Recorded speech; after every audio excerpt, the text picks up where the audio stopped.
পরে খবরে নজর রাখবো, যেখানে শহর কলকাতার নামী বেসরকারি স্কুলে দেখা যাচ্ছে জুতো নিয়ে জারি হচ্ছে নয়া ফরমান। 2000 টাকারও বেশি দামের জুতো স্কুলেরই ভেন্ডারের কাছ থেকে কিনতে হবে।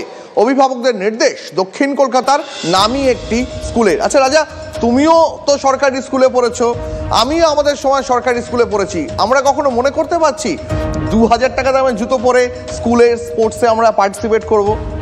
না, স্পোর্টসে অনেক স্কুলেরই বিশেষ করে যেগুলো ইংরেজি মাধ্যম স্কুল, মিশনারি স্কুল, সেগুলোতে এরকম থাকে অনেক সময় স্পোর্টসের জন্য আলাদা ড্রেস।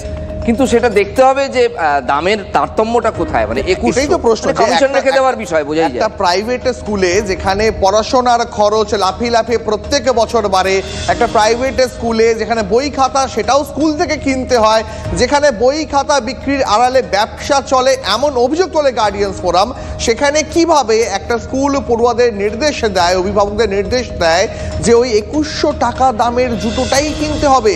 এই নিয়ে ক্যামেরার সামনে মুখ খুলতে নারাজ স্কুল কর্তৃপক্ষ।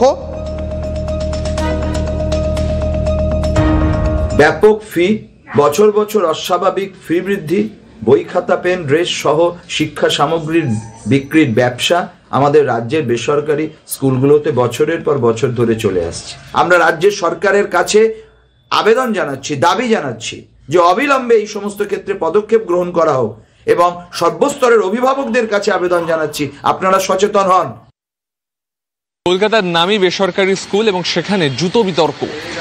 একটা নির্দিষ্ট কোম্পানির জুতো নির্দিষ্ট ভেন্ডারের কাছ থেকে কিনতে হবে নির্দিষ্ট দাম দিয়ে, এমনটাই বিজ্ঞপ্তি জারি করে বেসরকারি স্কুল কর্তৃপক্ষ। কার্যত বিপাকে পড়েন অভিভাবকরা যে কেন সেই ভেন্ডারের কাছ থেকে এত দামি জুতো কিনতে হবে। তবে TV9 বাংলা সরেজমিনে এসে যখন প্রশ্ন করে স্কুল কর্তৃপক্ষকে, তখন তারা জানাচ্ছেন যে জুতো কেনা আবশ্যিক নয়। ক্যামেরা দীপঙ্করের সঙ্গে সুমন, TV9 বাংলা, কলকাতা। 2100 টাকার জুতো কিনতে হবে স্কুলেরই কাছ থেকে। স্কুলের এই নির্দেশিকা নিয়ে কি বলছেন এ রাজ্যের শিক্ষাবিদরা, শোনাবো। সমস্যা হচ্ছে এই সমস্ত স্কুলগুলোর উপর কোনো সরকারি নিয়ন্ত্রণ নেই। সুতরাং এখানে দেখা যাচ্ছে যে স্কুল যেরকম সিদ্ধান্ত সেই রকম নিচ্ছে। আমরা তো এর আগেও দেখেছি যে অভিভাবিকারা গিয়ে নানা রকম আন্দোলন করছেন, কারণ হঠাৎ করে টিউশন ফি বাড়িয়ে দেওয়া ইত্যাদি সমস্ত কিছু ঘটছে। একজন ছাত্র সে যতটা না বিজ্ঞান, অঙ্ক, ভূগোল, ইতিহাস এই সমস্ত শিখলো, তার থেকে তার কিরকম তার পোশাক আশাক বা আচরণ কি হলো, এটার উপর বেশি গুরুত্ব পড়ছে।